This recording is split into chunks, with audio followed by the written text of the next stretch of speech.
ክርስቲያን ነን። ዋናው ማንነታችን የመጀመሪያው ማንነታችን ክርስቲያን ነን። ማስተር ማንነታችን ክርስቲያን ነን። ዋናው መገለጫችን ማለት ነው። ከዚያ ውጭ ግን ምድራዊ የሆኑ ነገሮች ቋንቋ፣ ዘር፣ ቀለም ምናምን ሊኖሩ ይችላሉ።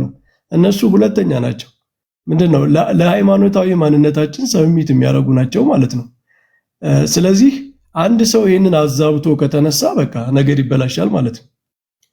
ይህንን አዛብቶ ከተነሳ ሃይማኖቱን ወደታች አድርጎ ክርስቶስን እንደ አይሁድ ሁለተኛ አድርጎ እስራኤላዊነትንና አይሁድነትን በላይ አድርጎ ከተነሳ ለክርስቶስም አይሆንም ለሃይማኖቱም አይሆንም ማለት ነው። የአይሁድ እኮ ችግራቸው የናሽናሊዝም ነበር። ብሔርተኝነታቸው ነው ከክርስቶስ የለያቸው ማለት ነው። ክርስቶስን ሁለተኛ ሊያረጉት ነበር የፈለጉ። ከአይሁዳዊ ማንነታቸው ቀጥሎ ሁለተኛ አድርገው ነበር እነሱ መቀበል የፈለጉ። ከጳውሎስም ጋር ሲከራከሩ የነበሩት እነዚህ አይሁድ ዘመም ክርስቲያኖቹ ነው ራሱ አይሁድ ዘመም ነበሩ ማለት የአይሁዳዊ ማንነታቸው ያይልባቸው ነበር ከክርስትና ማለት ነው። እና ቅዱስ ጳውሎስ ምን አላቸው ለነሱ? እናንተ የክርስቶስን መስቀል ከንቱ ታረጋላችሁ አላቸው። በቃ በእናንተ ዘንድ የክርስቶስ መስቀል ከንቱ ነው።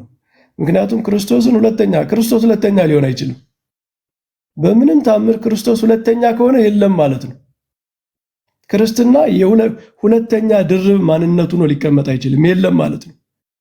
ምክንያቱም ክርስትና እንደዚያ ሆኖ መኖር አይችልም ከሰው ጋር። ክርስትናን አንድ ሰው ሁለተኛ ሲያረገው ክርስቶስንም ሁለተኛ ሲያረገው አውቶማቲካሊ እየካደው ነው፣ እንደዛ ከሆነ ማለት ነው። ስለዚህ እሱን ማድረግ አለብን። ይሄ ማለት ግን የፍትህ ጥያቄ ሰዎች ሲበደሉ ለበደላቸው ድምፅ መሆን አያስፈልግም ማለት አይደለም። እንደ ክርስትናም ፖለቲካ ውስጥ መግባት አያስፈልግም ማለት አይደለም።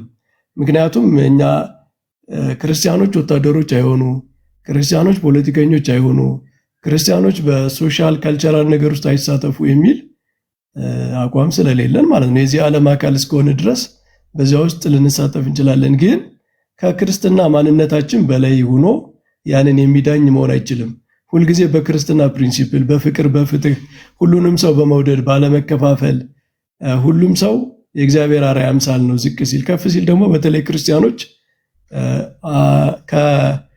ከፖለቲካ ልዩነት፣ ከካልቸር ልዩነት፣ ከዚህ ሁሉ ልዩነት የሚያልፍ አንድነት በክርስቶስ ያለ አንድነት አለን ብለን አምነን በዛ መኖር ይገባናል። እንደ ቤተክርስቲያን አገልጋዮች በተለይ ደግሞ የሚደረጉ ጥንቃቄዎችን መረዳት ያስፈልጋል። አባቶች አሁን ለምንድን ነው እንደዚህ ያልተናገሩት? ለምንድን ነው እንደዚህ ያላሉት? እያልን ብዙ ጊዜ እንናገራለን። ያው በቃ የሆነ ስህተት ይኖራል። መናገር የሌለባቸውን ያልተናገሩ ሊሆን ይችላል። ግን እኛ የምናስበውን ያህል ቢናገሩ ደግሞ ጥሩ አይሆንም። አንዳንዴ ማሰብ ያለብን እነሱ የሚያውቁትን ያህል እነሱ የሚረዱትን ያህል ምናልባት እኛ እንረዳ ይሆናል። ከነሱ የሚወጣው ቃል ምን ያህል ነገሮችን እንደሚያቀጣጥል ምን ያህል ችግር ሊፈጥር እንደሚችል መረዳት ይኖርብናል።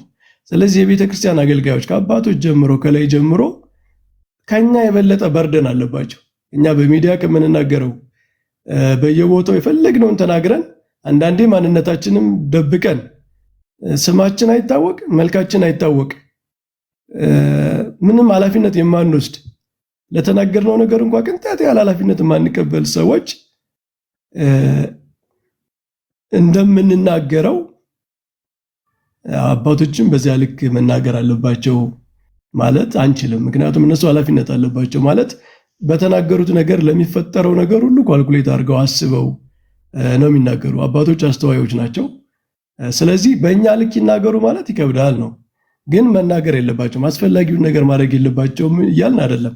ላላደረጉትም ነገር መጠየቅ የለባቸውም፣ ይህንን አጥፍተዋል መባል የለባቸውም እያልኩ አይደለም።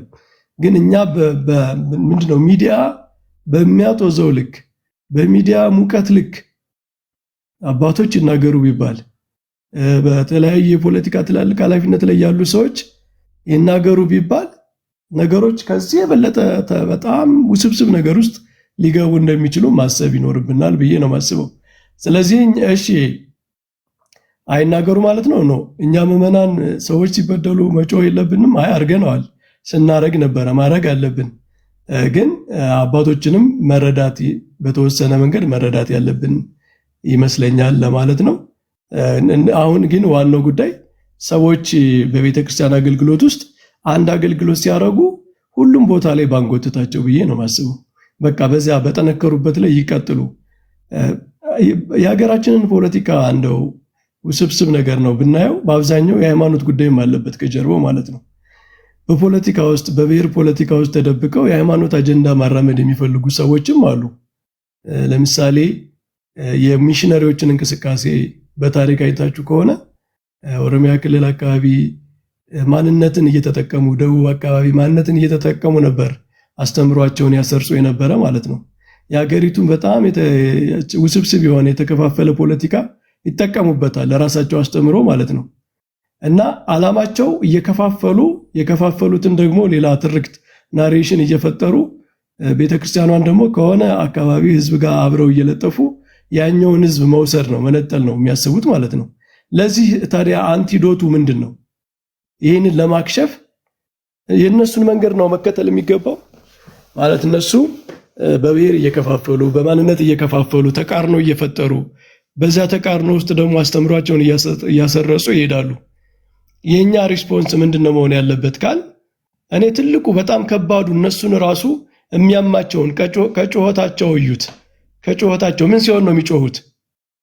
የብሔር ፖለቲካ ውስጥ እነሱ ያንን እንደመጠቀሚያ ነው የሚያደርጉት። ነገራችን ላይ የበለጠ እንትኑ መስመሩ እንዲጎላ መከፋፈሉ እንዲጎላና መውሰድ የሚፈልጉትን ህዝብ መውሰጃ ነው የሚያደርጉት ያንን ማለት ነው። በጣም የሚያማቸው በአስተምሮ ስንጠነክር ነው። አይታችሁ ከሆነ በጣም የሚያማቸው የሚጮሁ አስተምሯችን ጎልቶ ሲወጣ ያ በብሔር በማንነት በምናምን በካልቸር በናሬቲቭ በትርክት ምናምን አድርገው የሆነ ጨለማ ውስጥ አድርገው ለመውሰድ የሚፈልጉት ህዝብ እንዲነቃና የእውነቱን እንዲያይ አይኑ እንዲገለጥ የሆነ ነገር ሲሰራ በቃ ያኔ ነው የሚያማቸው ጩኸታቸው የሚበረታ። እኔ ትክክለኛው መፍትሄ ለነሱ ራሱ የብሔርንም ካርታ እየመዘዙ የፖለቲካውንም የታሪኩንም የምኑንም እየመዘዙ ኢትዮጵያ ውስጥ ችግር ለሚፈጥሩ ከጀርባቸው ግን የተለያየ አጀንዳ ያላቸው ማለት ነው። ከተለያየ አካል ተልኮ ወስደው መጨረሻ ላይ የኢትዮጵያን ህዝብ ወይ ፕሮቴስታንት ወይ ሙስሊም ምናምን ማድረግ የሚፈልጉ የሃይማኖት አጀንዳ ይዘው ግን በመካከላችን ያለውን ልዩነት መጠቀም የሚፈልጉትን አካላት በትክክል ካውንተር የምናረጋቸው በትክክል ሪስፖንድ የምናረገው በየትኛው መንገድ ነው ብለን ሳስብ የተለያየ መንገድ ሊኖር ይችላል። ሁሉም በየቦታው ይሞክራል። እርግጠኛ መሆነው ግን በትምህርት ጠንክሮ ማስተማር፣ በተለይ አሁን ሚዲያ የሰጠውን እድል ተጠቅሞ ማስተማር እነሱን የሚያማቸው በጣም ከባድ ሪስፖንስ ነው ብዬ ነው ማስበው። እና ይህንን አይወዱትም። ምክንያቱም ይህንን ማስቆም አይችሉም። በቃ እነሱ ዶሚኔት የማያደርጉት የማይቆጣጠሩት ክልል ነው ማለት ነው ሚዲያው። ስለዚህ ሚዲያውን ተጠቅመን ይሄ በተለያየ ብሬኖች የተደረገውን ህዝብ በፖለቲካም በተለያየ ናሬሽን ብሬኖች አድርገው ከሃይማኖት ያስወጡትን ሃይማኖቱን እንዲጠላ ያደረጉትን ህዝብ እንደገና መመለስ አለብን። አይምሮውን መቀየር አለብን። አይምሮ ላይ ነው ዋናው የተሰራው ስራ ማለት ነው። ስለዚህ በአስተምሮ ላይ የሚሰሩ ሰዎች በጣም ትልቅ ስራ እየሰሩ እንደሆነ ማሰብ አለባችሁ። ሪቨርስ እያደረጉ ነው። ብሬኖች የተደረገውን ትውልድ መመለስ በጣም ከባድ ነው። አንድ ትውልድ በሆነ ጉዳይ ብሬኖች ከተደረገ የሱን አይምሮ እንደገና መመለስ በጣም ከባድ ስራ ነው። ይህን ስራ እንደቀላል ስራ እንዳትቆጥሩት። ማለት ኢትዮጵያ ውስጥ ይህንን የሚሰሩ ሰዎች በጣም ትልቅ ስራ እየሰሩ እንደሆነ አስተምሮን እያስተካከሉ ሰዎች ያላቸው የተበላሸ የተጣመመ አረዳድ እንዲስተካከል እየጣሩ ያሉ ሰዎች አይደለም በሃይማኖት አገሪቱን እየታደጉ እንደሆነ ማሰብ አለባቸው። ምክንያቱም አገሪቱን የሚከፋፍሏት የህዝቡን አይምሮ በማበላሸት ነው። ስለዚህ ሰው በሃይማኖቱ ላይ እንዲያተኩር ክርስትናውን እንዲረዳ ትክክለኛ ሐሳቤ እንዲኖረው የሚሰራው ስራ አልቲሜትሊ በሃይማኖት ሌቭል ብቻ ሳይሆን በፖለቲካ ሌቭል በሀገር ሌቭል ይንጸባረቃል። ነገር ውጤቱን እናየዋለን ማለት ነው። ምክንያቱም የተስተካከለ አይምሮ ያለው ሃይማኖቱን የተረዳ እግዚአብሔርን የሚወድ ህዝብ መጨረሻ ላይ ውጤቱ እስከታች ድረስ ነው የሚደርሰው እና ይሄ ትልቅ ስራ ነው። እነሱም ይጠሉታል፣ የማይቆጣጠሩት ነው። በጣም ለነሱ አደጋ እንደሆነ የሚረዱት ኤሪያ ነው ይሄ አካባቢ ዕቅበተ እምነት ላይ ያለው ስራ ማለት ነው። ይህንን የሚረዱት ሁሉም ናቸው። በሃይማኖት ቀጥታ የሃይማኖት ስራ ውስጥ ያሉ ሰዎችም በፖለቲካ ውስጥ ተደብቀው ሃይማኖት ማራመድ የሚፈልጉትም የተለያየ አጀንዳ ያላቸው ሰዎች ሁሉ በአንድነት የሚጠሉት በአንድነት የሚታገሉት ስራ ብዬ የማስበው እኔ ቤተክርስቲያን በትክክል ጥርት ያለ ትምህርቷን ስታስተምርና ያ ድምፅ በኢትዮጵያ ምድር ሁሉ ተጋብቶ ህዝቡ ሁሉ እንዲሰማው ከተደረገ በቃ እነሱ ጋር ትልቅ ጦርነት ያኔን የገጠም ነው ማለት ነው። እና ይህንን ማገዝ ነው የሚገባ ብዬ ነው የማስበው። ካረዘምኩ ይቅርታ አድርጉልኝ።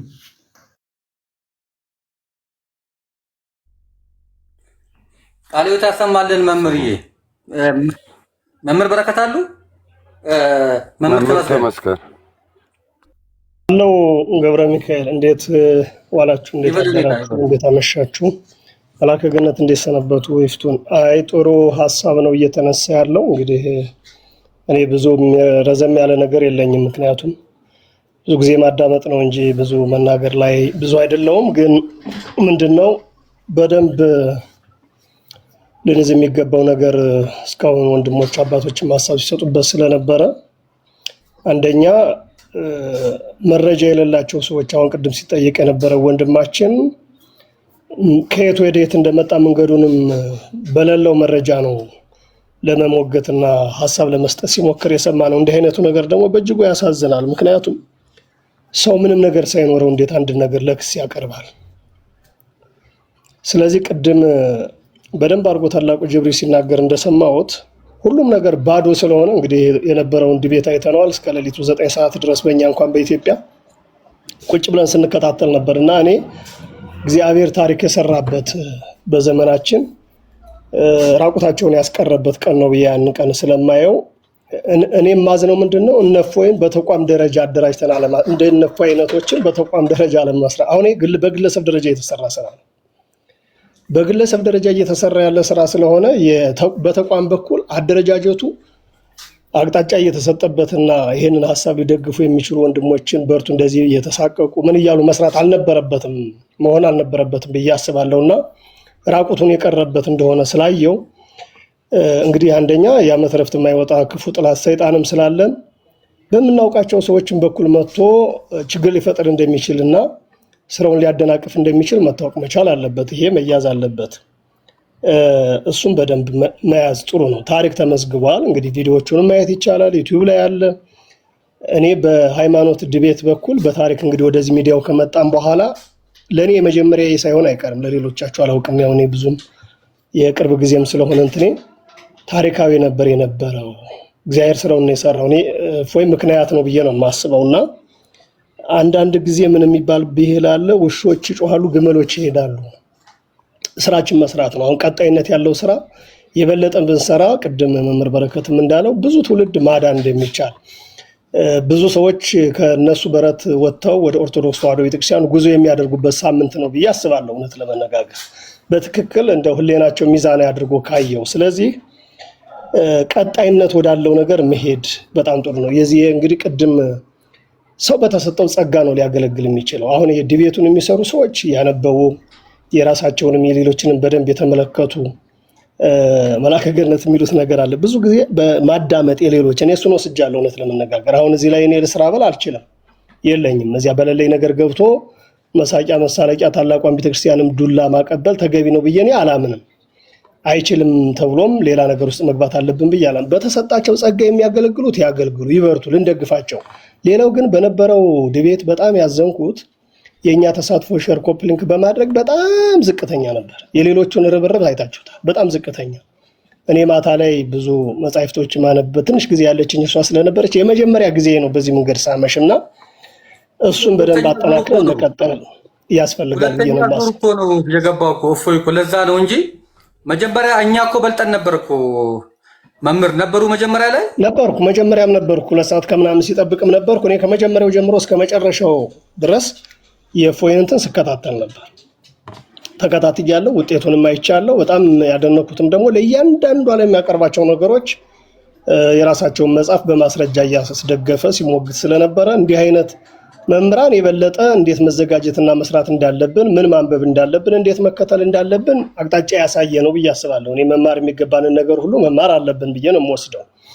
ከዚያ ውጭ ግን ዋናው መጠቅለያው ለምንድን ነው ውጭ ያሉ አካላትን እንደዚህ ያስጮኋቸው ወደሚለው ስትመጡ እንትናቸው ባዶ ቀርቷል። የሚለቃቀመው ነገር ቅድም ሲነገር እንደነበረው ሁሉ ሰው ወደዚህ ቀጥታ ስለመጣ አቅጣጫ ለማስቀየርና ጭር ሲል አልወድም አይነት ነገር ስለሆነ ውጤት እያመጣን እንደሆነ እግዚአብሔር እየረዳን እንደሆነ የሚሰሩ ስራዎች ከፍተኛ የሆነ ለውጥ እያመጡ ስለሆነ ከዚህ የበለጠ ግን መስራት እንዳለብን ይሄ ጅምር ስራ መሆኑ ነው ማየት መቻል ያለብን። ገና እየጀመርን ነው። ከዚህ በላይ ብዙ መስራት እንዳለብን የቤተክርስቲያኒቱ መከራ በውስጥም በውጭም በጣም የተደራጀና ስልታዊ የሆነ ስለሆነ እሱን አስቦ መስራት ያስፈልጋል ለማለት ነው። ከዚያ ውጭ ግን እኔ አሁን አባቶች ለምን አልተናገሩም እንደዚህ ለምን አላሉ ምናምን የሚለው ብዙዎቹ ከስጋ ከመፍራት አንፃር ነው። እኔ በግልጽ ለመናገር ማለት ነው የቤተክርስቲያን ጉዳይ አባቶቻችን ያልተናገሩት ምን ሆነው ነው የሚለው መቼም ዜጋ እያለቀ ወገን እያለቀ ዝም የሚል አባት መኖር አለበት ብዬ አላምንም። የተናገሩበት ሁኔታ ይኖራል። ከዚህ የበለጠ ግን ቢናገሩ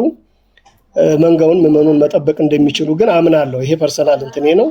ከዚያ ውጭ ግን እንዲህ አይነት ነገሮች በትክክል ተቋማዊ ሆኖ ቢሰራ ደግሞ የግለሰብ ነገር ያው አንድ ግለሰብ ሲያርፍ የሆነ ነገር ሲያጋጥመው እንደምታውቁት የሚቋረጥ ነው የሚሆነው ብዬ ስለማስብ በዚያ መንገድ መቀጠል ነው። የመጨረሻው ልል የምችለው ግን እግዚአብሔር ስራውን ስለሰራ ሰዎች የሚሉትን ነገር በዚህ መንገድ ውይይት እያደረጉት አቅጣጫም እየሰጡ ተልኳቸውንም እየተረዳን በውስጥም በውጭም ሰዎች ሊላኩ ስለሚችሉ ስራችን ግን የበለጠ መቀጠል ያስፈልጋል የሚል ሐሳብ ነው ያለኝ። እግዚአብሔር ይስጥልኝ።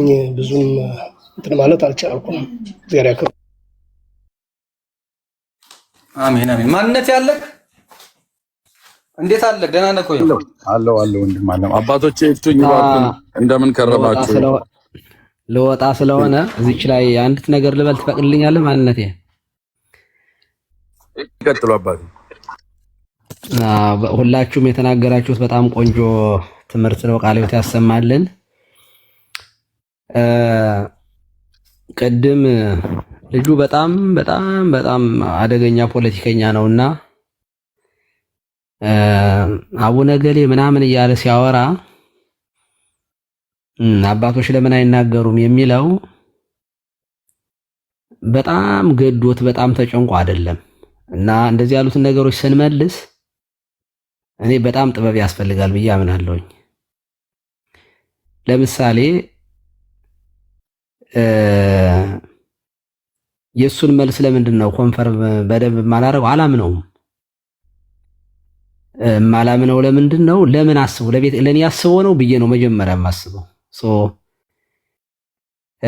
እርስ በርሳችን አሁን እዚህ ውስጥ ያለ ሰው አንድ ሰው ቢጠይቀኝ አባቶች በስነ ስርዓት ለቤተ ክርስቲያን ለሚመናኑ ምናምን እየጮህ አይደለም ምናምን የሚለውን ትክክል ነው ብዬ አብሬ ልወቅስ የምችለው ከኔ ከራሴ ኢንቴንሽኑ እውነትም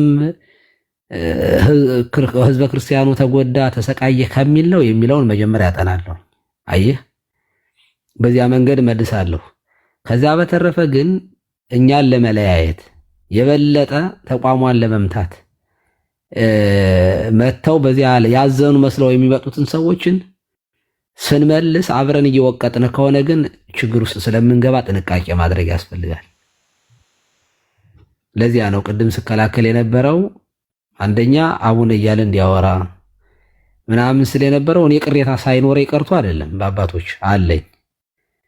ግን አዝኖልኝ እንደመጣ ስላልሆነ የሚገባኝ ሌላ የማፈራረስ የመለያየት ሴራ ስለሆነ ኦኬ፣ እኔ ከእምነቴ ከፖለቲካው እምነቴ ይበልጥብኛል ቢለኝ ኑሮ ልመልስለት ይችል ነበር። ፖለቲካው ነው የሚበልጠው። ቤተክርስቲያኗን ለማፍረስ ከመጡ ሰዎች የተለየ ሰው አድርጌ አልወስደውም። በመጣበት መንገድ መመለስ ያስፈልጋል። ስለዚህ ወደፊት ስትመልሱ ለኦርቶዶክሳዊ ስትመልሱና ቤተክርስቲያኗን ለማጥቃት የሚመጡ ሰዎች ስንመልስ ከውጭ ሰው ሲመጣብን አንድ ሆነን ቤተክርስቲያናችን እንጠብቃለን። የፈለገው ነገር እንደው ድካም እንኳን ቢኖርብን ለጠላት አሳልፈን የራሳችንን ሰው አንሰጥም። አንድ እውነት እንኳን ቢሆን ማለት ነው የፈለገው ይሁን በውስጣችን ያለን ነገር ለጠላት ለውጭ ሰው ማለት ቤተክርስቲያኗን ለማይፈልግ ለሚወቅሱ ለሚከሱ ሰዎች አንድነታችን የበለጠ ለማናጋት ስለሆነ በምንም አይነት መንገድ ኮምፕሮማይዝ እንዳታደርጉ አደራ የምለው አንደኛው ይሄንን ነው። እርስ በርሳችን ደግሞ እንወቃቀሳለን፣ እንተራረማለን። ይችን እንታውቁባት ብዬ ነው። ከልብ አመሰግናለሁኝ። እኛ የውስጣችንን ራሳችንን በርሳችን እንወቅሳለን። ከሌላ ሰው ጋር ሆነን የምናወራው ሁልጊዜም አውዳሚ ነው፣ መጥፎ ነው፣ አይጠቅመንም። አያችሁ እና ይሄንን በሚገባ መልሼለታለሁ ብዬ አስባለሁኝ። ሌላ ጊዜ በደንብ እናወራበታለን። ጊዜ ስጥልኝ እፎይ እንትን ማነህ ታላቁ ኬኩን እንግዲህ ብቻችንን ልናወራ ነበር የገባሁት። ቶፒኩ እንግዲህ ዙሮ እዚህ ደርሶ እስካሁን አምሽተናል። ደህና አምሾ። አዎ እኔ ልጁ ራሱ እኔ ምንም አልተመቸኝም። እርሶ ስላሉ ነው እንጂ መጀመሪያም ገና አነጋገሩ ሁላ ደስ አይልም። ስለማቀው ነው ፖለቲካውን በደንብ ስለማቀው ነው። ተምሮ ሆዷል። ሌላም ጊዜ በደንብ እናስተምርበታለን። ግን ደካማ ጎናችንን ግን ያውቃል። የገረመኝ ነገር ደካማ ጎናችንን ያውቃል። በደንብ ያውቃል። በደንብ የሚያውቅል ነው። ግን በጣም የሚያስጠላው መበታተን ነው እንጂ መስራት የሚችል ፖለቲካ አይደለም። የመለያየት መከፋፈል፣ ማለያየት ምናምን እንደዚህ ያለ አሁን ሰይጣን ስራ ነው በእውነቱ። መሬት ላይ እዚያ ህዝቡ ላይ የሚደረገው ነገር ስለሚያሳዝነኝ በየሰፈሩ በየመንደሩ ገብቶ እገሌ እንደዚህ ነው እገሌ እንደዚህ ነው ይበለው ግደለው። አሁን ይሄ ይጠቅማል? ህዝብን አንድን የሚያደርግ ለህዝብ ጉልበት የሚሰጥ ከመከራ የምንወጣበትን ነገር ዲሞክራሲ እንዲኖር ነፃነት እንዲኖር ስለ ፍትህ ምናምን ይነገራል እንጂ ሴራ ዝም ብለህ አንተ ዛሬ እኮ ታላቁ እንደዚህ ያደረገ ኬኩን እኮ ዛሬ እኮ እንደዚህ ያደረገ ፋሲል እንደዚህ ያደረገ እንዴ? አዎ በለው። አሁን ይሄ ፖለቲካ ነው በእውነቱ። ይሄ በጣም ቆሻሻ ነገር ነው እና እንደዚህ ያለውን ነገር እኔ አወግዛለሁ በእውነቱ። በታምር መሬት ላይ ጫካ ገብተው መከራ የሚያዩትን ሰዎችን እየከፋፈለ በክላሽ የሚያደባድብ ሰው ለምን ይጠቅመኛል ብዬ ነው። እና አሁንም የተመጣው በዚህ አይነት መንገድ ስለሆነ አንቀበልም። ደግሞ አቤቱታ የተጠራው ደግሞ ያው መንግስት ይሰርልን ነው። እነፎይን የሚገርም እኮ ነው። የሚቃወሙትን መንግስት ካላሰረልን ብለው መንግስት የለም እንደ ምናምን ይላሉ። እነዚህ ሰዎች እኛ አጀንዳ አንቀበልም።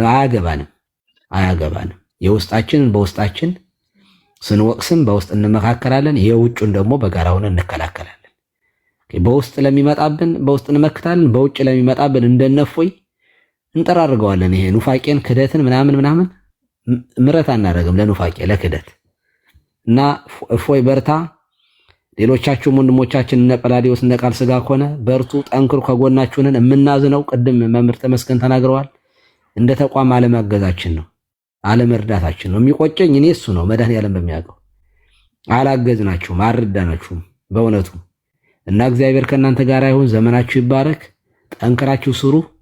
ዛሬ የዘራችሁት ዘር ነገ ታጭሩታላችሁ በሚገባና ሳትመኩም እንደው ትቢት ሳይሰማችሁ በትህትና እንድታገለግሉ ማሳሰብ ፈልጋለሁ። ሰላም እደሩልኝ። ከልብ ነው የማመሰግነው። ታላቁን እግዚአብሔር ይስጥልኝ። ቃል ስጋ ሆነ ግን በስመ አብ በጣም ረጅም ሰዓት ነው ቁጭ ግን ያለው ቃል ስጋ ሆነ። በጣም ይቅርታ፣ መረጃዎችም አሉት። ይቅርታ ግን በጣም ይቅርታ። ትዕግስቱ ራሱ በጣም የሚገርም ነው። አለ ካለ ቃል ስጋ ሆነ ባትኖር ደስ ይለኛል። እውነት ይሄን ሁሉ ሰዓት ጸጥ ብለህ መቀመጥ ተኝቷል ማለት ነው። ተኝቶ ይሆናል። በጣም ማንነቴ እስኪ ምንድን ነው? ለማንኛውም በጥሩ ሁኔታ የተወራበትን ላይቭ ከዚህ በኋላ እንትን እንዳትሉት ተቆጣጠሩ። ሰላም ደሩ። ወደ ሌላ ነገር እንዳትወስዱት እሺ። ወደ ሌላ ወደሚጠቅም ነገር ጨርሱ። ምንም እንትን አንልም። እሺ አባታችን ማንነቴ አቤት መምህር እንዴት አለ ወንድም አለ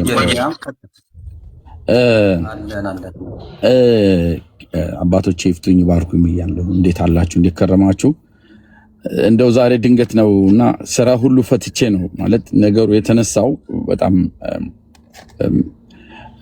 በተገቢው ሰዓትና መደረግ በሚገባው ወቅት ነው። አትሊስት የነበረው ውይይት እንደ ክርስቲያን የነበረው ዲቤት መገምገምና ቢያንስ ያሉትን ጠንካራና ደካማ ጎኖችን አውቆ እንደ ክርስቲያን ደግሞ ከኛ ምን ይጠበቃል ቤተክርስቲያኗም ምክንያቱም ትኩሳቱንም መመጠን መያዝ አለባት ያለው ካለው ካሁኑ ከዘመኑ ካመጣው ከዲጂታሉ ዓለም ፖይንት ኦፍ ቪው ቤተክርስቲያኗም እንግዲህ የቤተክርስቲያን አባቶችም እዚህ ውስጥ አላችሁና በተዋረድ ይሄ ነገር እስከሚመለከተው አካል ተደርሶ ሊደረግ የሚገቡ ነገሮች ይደረጋሉ ብዬ ተስፋ አደርጋለሁ። ግን እንደ ክርስቲያን አንድ ነገር በከዚህ ከነበረው ዲቤት ነጥብ የወሰድኩት አለ።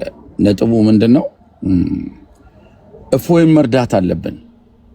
አዎ አምናለሁ። በጣም መረዳት ያለበት ልጅ ነው። እያደረገ ያለው ተጋድሎ ሰማዕትነቱ በጣም ድንቅና እጅግ የሚያስገርም በእውነት በአንድ ሰው የሚሰራ እኔ ይገርመኛል። እና መርዳት ካለብን በምንድን ነው መርዳት ያለብን? ቤተክርስቲያናችንን ደግሞ የቤቱ ቅናት የሚበላል በምንድን ነው መታደግ ያለብን? ቤተክርስቲያናችንን እንደ ቤተክርስቲያን እፎይ እያደረገ ያለውን ተጋድሎ በአድማጭነት ኮፒ ሊንክ በማድረግ ሼር በማድረግ ነው ወይስ እኛ ክርስቲያናዊ ኃላፊነት አለብን? የቤተ ክርስቲያንን ታሪክ ማወቅ፣ መጽሐፍቶቻችን፣ ገድላቶቻችን፣ የነቢያቶችን እንደነዚህ አይነት ነገሮችን ማወቅ። እፎይ እኔ አሁን አንድ ነገር የተረዳሁት ምንድነው፣ በዛኛው ጎራ ላለው ሰው ተቋም አያስፈልግም። አንድ እግዚአብሔር ለጎልያድ ትንሹን ዳዊትን የላከው በዛኛው ጎራ የተደራጀ